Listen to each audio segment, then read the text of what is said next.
Hey, buddy. What's up, bud? You had a good weekend. Happy Monday for you. Happy Monday. I'm in a good place. The Heisman happened. Mm-hmm. Caleb Williams won. I was a Hendon Hooker guy, but, it is what it is. Yeah, I mean, just Hendon Hooker doesn't get hurt. He wins it, right? Yep, has to. He was dynamic, and he changed Tennessee's season. But we talked about that on the show. It's TexAgs Rewind, by the way. We talked about we had Coach Buzz on the show. Yep. What a nice comeback from Texas A&M basketball-wise, where they did the things he said they had to do on Monday last week. They did it this Monday. Great second half. What's he wants attention, Nuno. Yep. Had Stelton behind the Somebody glass. wants attention. He's pulling a Zane. There they go. He's zaning. Zaniac.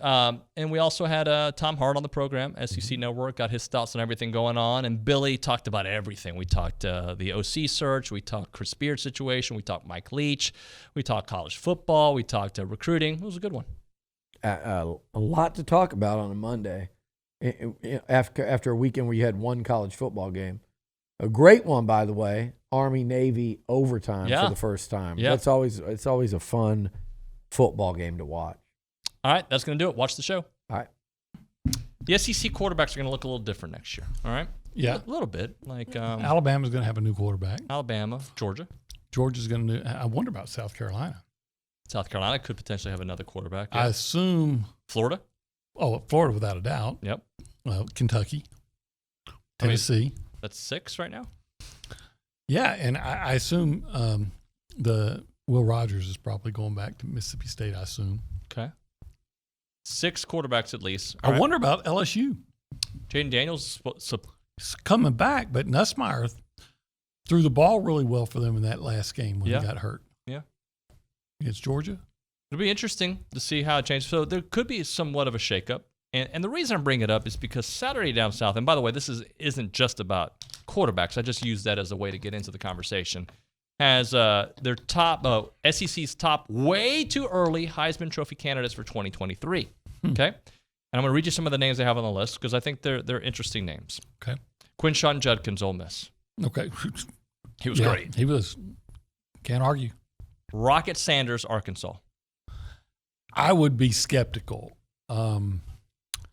They're not going to have near the offensive line. I mean, he's good, don't get me wrong, but they're not going to have near that. I could see him running into the same kind of issues that Devon A-Chain ran into this year. Here's another one for you. From the same team, KJ Jefferson. Not going to have the same offensive line in front of him. That makes a difference. Here's one more before we get to the wild card on their list. Brock Bowers, Georgia tight end. I just don't see a tight end getting there. But yeah, I see him being All-American. I don't see him being the Heisman Trophy winner. And here's the wild card. What's that wild card? Connor Wegman. He said, this is Connor O'Gara, not Connor Wegman, who writes this. I know. Jimbo Fisher hasn't had a top 30 passing offense since Jameis Winston left the NFL. That was also his last all-conference quarterback. How's A&M possibly going to produce a quarterback that will warrant a Heisman consideration? Well, it's simple. Fisher's turning over the offense. At least that's the expectation with the firing of Darryl Dickey. He goes on. I'll let people read it. But he mentions Moose and Evan being guys he's going to be throwing to. So don't sleep on Wegman as a Heisman conversation with the right play caller. I think that's possible. I would not go into next season putting Wegman on a top 10 list. Okay? But how many Heisman Trophy winners don't enter the season on a top 10 list? Sure. I like what I saw from Wegman. We all did. I think Wegman is the type of quarterback that can win. I mean, Drake May was a Heisman contender. I think it was a step in a positive way. It's very rare that you only get to play one game a week. Our staff did a phenomenal job, David, in diagnosing the differences in our 5 wins and our 3 losses. And then we were very effective in how we utilized the week relative to the adjustments that we needed to make and the practice time. It didn't come to life completely in the first half because we played with too high of a turnover rate, but defensively, the changes we made for sure helped us. And I think that our guys, through the practices and those adjustments, they saw them come to life during the game yesterday, which was positive.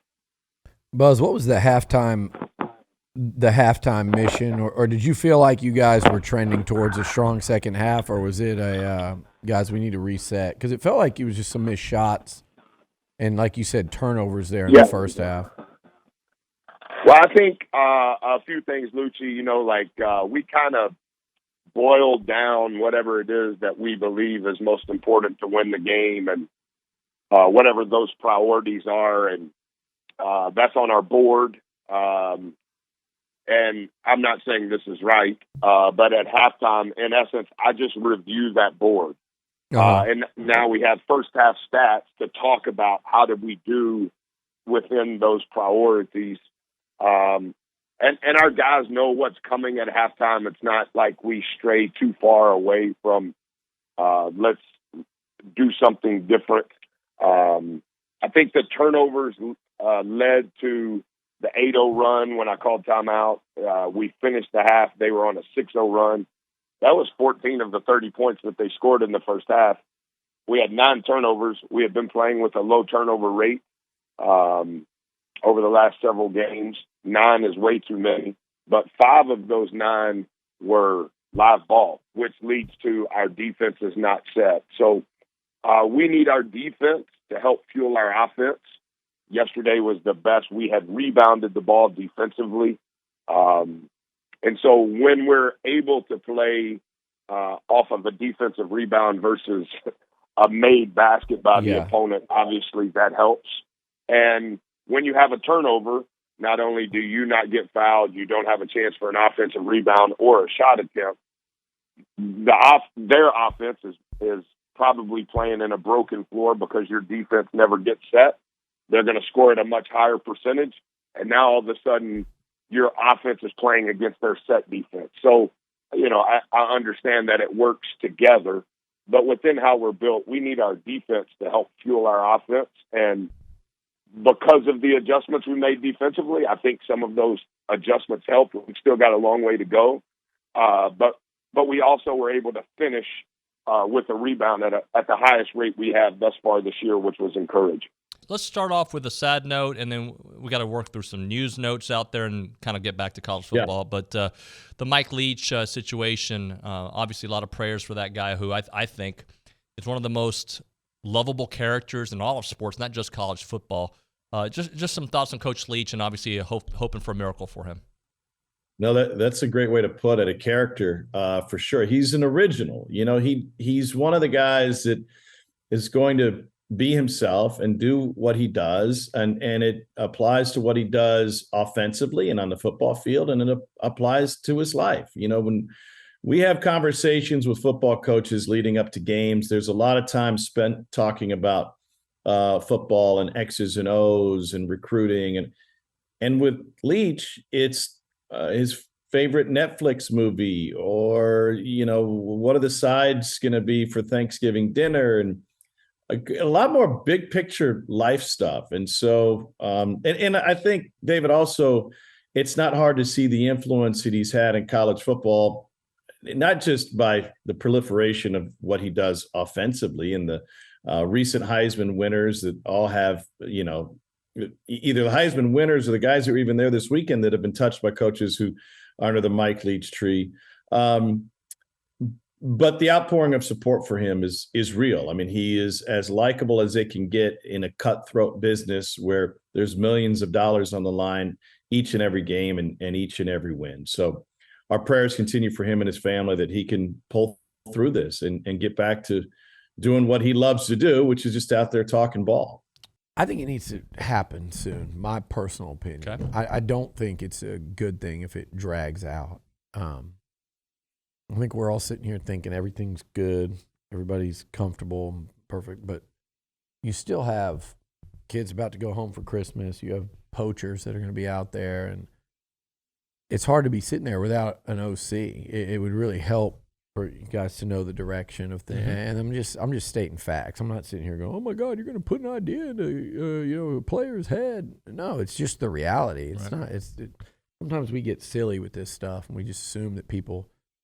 They're just walking around oblivious and clueless, and they're not. So I think the sooner the better.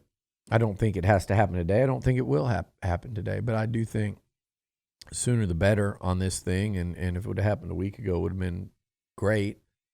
You are trying to recruit offensive players. I know they did a good job of getting guys last year before they hired Durkin, and then with a new guy in Durkin, they went a ways without Mike Elko. But what they did a lot of was say, hey, it's going to be Elijah Robinson and Tyler Santucci are going to be running the defense on some level. And I don't know how much that level happened this year, but I think everybody's happy with Durkin in terms of the players. There's a myth out there because, they've had a couple linebacker transfer out, and Andre White and Ish Harris, and they're not getting some of the commitments they want. Like you look at Anthony Hill or Harold Perkins. Santucci's actually the reason some of these guys are going to stay. Mm-hmm. He's actually the reason some of these guys considered A&M as much as they did. I know folks don't believe that, but I know what is said in that building and in that locker room, and I'm talking about from the guys that play for him. Very popular.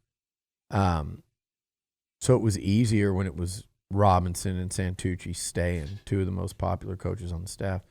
In this thing right now, there's something about an OC that I do think it would help them to have one immediately. Not immediately, but by the end of this week. From a what you already have standpoint, or from what you can add? Both. And the transfer portal, and I also think you never want the appearance that you're tumbling down. That it's cascading down, and you can't find a guy. Yeah. You don't want that narrative to come out either. And I'm not saying it's there, but you don't want that to be the perception and the narrative. So I think and I don't think they've gone and it's a weird thing to say, but I don't think they've gone and really guns blazing targeted guys. I mean, I think they've gone through a pretty diligent search here. I think Garrett Riley was a real target, and I think Dan Mullen was to some level. But I think he quickly told all the schools, I'm not coaching this year. So, I mean, I don't know. Like, I don't think this is a thing where you've been led down a road for a week or two and then the coach has pulled out. Right. I don't think that's happened in this thing. And I don't think they've gone from one to another to another to another to another and down. I think this is just kind of it's a slower, more deliberate search. But I think it's slow enough now, and I'd like to see them resolve it. All right, so what are you supposed to do? Maddie's here. Maddie, you want to walk around and just yell what you're supposed to do at the end? Madison, I should say. She's watching us here on TexAgs. By the way, nicknaming people on your own? That's what her dad called her. Come on, Maddie. You can just stand back here and say it out loud. What do we do? What do we do when you watch a YouTube video? What are you supposed to do afterwards? You don't know. It's all right. See this. I almost don't even want to be associated with this segment because of how awkward you've just made it totally awkward. But you need to get used to this because that's what he does. I'm the awkward guy. Like, comment, subscribe. See? So you made it awkward. I thought you. I got it. That's what I was thinking. I just wasn't. You wanted to make sure. Yeah. I didn't know you did any coaching. Totally. I should probably get her to sign a waiver for putting her on camera without asking for her permission. Apologies to Madison. You know what to do. Thanks for watching.